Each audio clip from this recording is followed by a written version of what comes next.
alasan kenapa anak-anak muda tuh harus didorong, harus di-encourage buat yang ngelakuin yang namanya nge-gym atau angkat beban.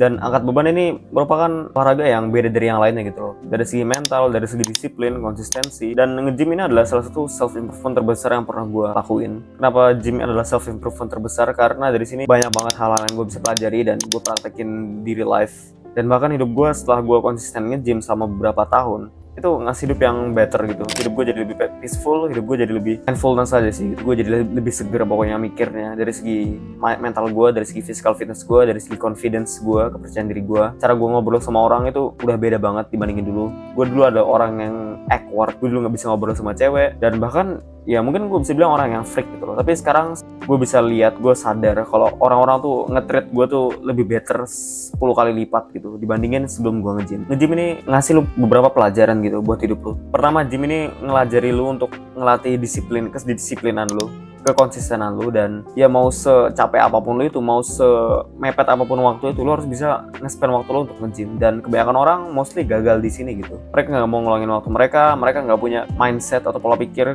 kalau mereka pengen sesuatu mereka tuh harus konsisten gitu. Dan mostly teman-teman gue ya gak pada gagal gitu loh. Teman gue yang awalnya untuk nge-gym itu nggak konsisten karena kenapa? Karena dia punya cewek, dan ceweknya ini adalah sebagai distraksi gitu loh. Dan kalau gue pikir-pikir ya bego juga sih, dia berhenti nge-gym, dia berhenti fokus improving diri dia gara-gara satu cewek gitu.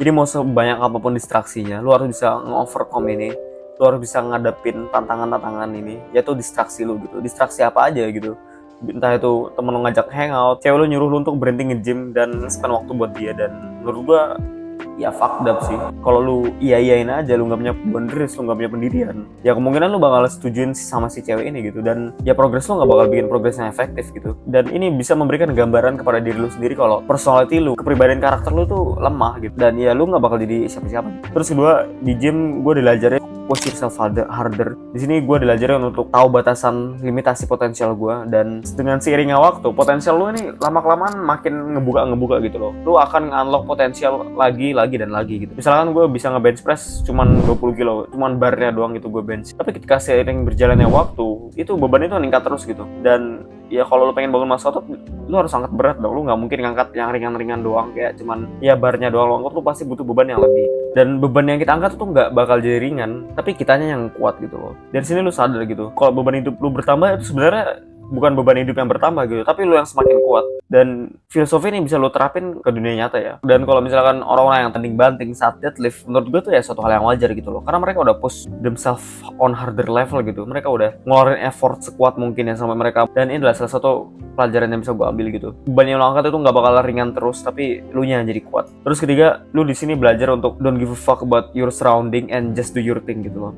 Maksud gue apa? Jadi dari sini kan lu sadar gitu, public gym itu kan rame ya. Dan mungkin kebanyakan dari kita saat mulai nge-gym itu ngerasa kayak insecure gitu, takut diliatin, takut dijudge dan segala macam. Dan dari situ lu belajar untuk don't give a fuck sama orang-orang dan ya fokus sama diri lu sendiri gitu loh. Dan ini adalah kesalahan kaprah kebanyakan orang. Mereka tuh berhenti nge-gym, gak konsisten nge-gym ya karena mungkin mereka diliatin orang, mereka takut dijudge orang dan segala macam. Dan gue sendiri, gue pernah ada di fase itu. Gue ngerasa kayak gak nyaman aja, gue gak aman di sekelilingin orang rame gitu. Dan sekarang gue biasa banget gitu loh. Mau serame apapun itu gym, mau sebanyak alat apapun yang orang pakai, gue ya confidence aja gitu. Oke, caranya gimana sih untuk ngelawan rasa takut gue diliatin orang, takut dijudge orang, atau bahkan lu kayak ngerasa gak nyaman gitu ya di gym selama beberapa waktu, padahal lu masih ada workout yang lu harus lakuin gitu dan lu takut lu pusing gitu. Oke, pertama lu mungkin bisa pakai headset atau earphone, terus lu dengerin lagu gitu. Jadi orang tahu kalau lu tuh sibuk sama diri lu sendiri.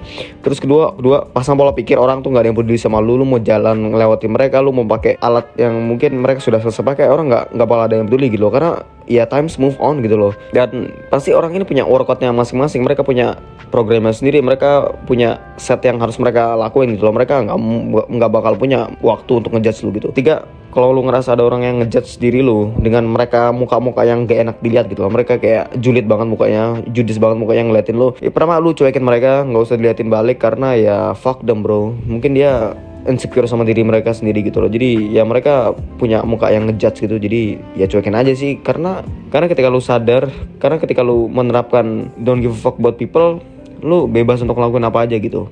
Dan ini adalah hidup lu gitu. Jadi lu gak usah terlalu ambil pusing. Dan mostly ketika lu udah konsisten, bahkan lu bisa nemu teman baru gitu. Dan dari sini lu bisa mempunyai teman dengan satu ambisi dan satu goals gitu, yaitu membentuk badan yang estetik atau enggak, atau ngejar body goals lu gitu. Dan ketika lu udah konsisten 2 tahun 3 tahun, lu bakal nyadar hidup lu tuh bakal berubah drastis 180 derajat, 360 derajat bahkan. Orang bakal nge-treat lu tuh secara better maksudnya orang bakal nge-treat lu secara baik dari sebelumnya, dan kemungkinan facial struktur lu bakal berubah juga. Lu bakal jadi lebih atraktif, lu bakal jadi lebih muscular, lu bakal jadi lebih enak dilihat aja. Mungkin kemungkinan lu bisa jadi good looking gara-gara lu nge-gym, karena kan ada produksi hormon testosteron dan body fat lu tuh turun juga, dan jawline lu tuh udah juga kebentuk. Dan sebenarnya banyak ya self reward yang lu dapatkan ketika lu konsisten nge-gym. Dan kebanyakan orang gagal di tengah-tengah jalan karena mereka nggak punya kedisiplinan sama sekali, karena mereka nggak punya hasrat dari dalam diri sendiri mereka untuk nyelesain tugas mereka, untuk nyelesain purpose lu gitu, body estetik lu gitu. Dan ketika lu udah nge-build karakter kepribadian lu dari segi fisikal, lu bakal jadi jauh lebih pede gitu. Lu bakal jadi jauh lebih pede ngobrol sama orang, lu bakal jauh lebih pede untuk bertemu dengan orang baru, bersosialisasi. Ya lu pokoknya nggak insecure lah, lu udah kayak ngeluarin skill sosialisasi lu tuh udah paling to the max gitu. Dan itu adalah salah satu pertanda baik, dan itu salah satu impact terbesar yang gue rasain gitu. Gue jauh lebih percaya diri, gue bisa ngobrol sama cewek, dan ya pokoknya lebih better aja sih dari segi mental, fisikal, dan knowledge lu juga gitu. Alasan kenapa gue bisa konsisten bikin konten itu karena gue nge-gym gitu. Cara nggak langsung itu membentuk pola pikir gue kalau gue pengen dapetin suatu hal, gue harus konsisten dalam hal itu gitu. Ya apapun itu aspeknya gitu. Lu pengen dapetin nilai, pengen pintar secara akademis, lu harus konsisten gitu. Dan ini adalah salah satu basic common sense yang mungkin kalau ngomong tuh gampang ya, konsisten. Tapi ketika lo ngelakuin pasti ada fase dimana lo kayak udah enak, udah capek karena lo nggak dapetin hasil. Dan dari gym itu lo belajar kalau hasil itu nggak bisa jadi selama semalam sehari gitu. Jadi itu adalah beberapa pelajaran yang bisa gue ambil dari gym, dan ini adalah salah satu self improvement terbesar. Jadi kalau lo ingin memulai self improvement, pertama lo harus membangun fisik lu, terus kedua lu harus bangun mindset lu gitu. Karena ya self improvement itu kan nggak cuma sekedar memperluas knowledge lu, nggak cuma sekedar baca buku 5 lembar setiap harinya gitu, tapi lu nggak memperhatikan satu hal gitu, lu nggak bangun status lu yaitu dari segi fisik lu gitu. Dan menurut gue itu adalah hal-hal yang sia-sia kalau lu cuma konsumsi konten self improvement tapi lu nggak ada aksi nyata kayak ya olahraga gitu, angkat beban. Dan ya see you in the next video.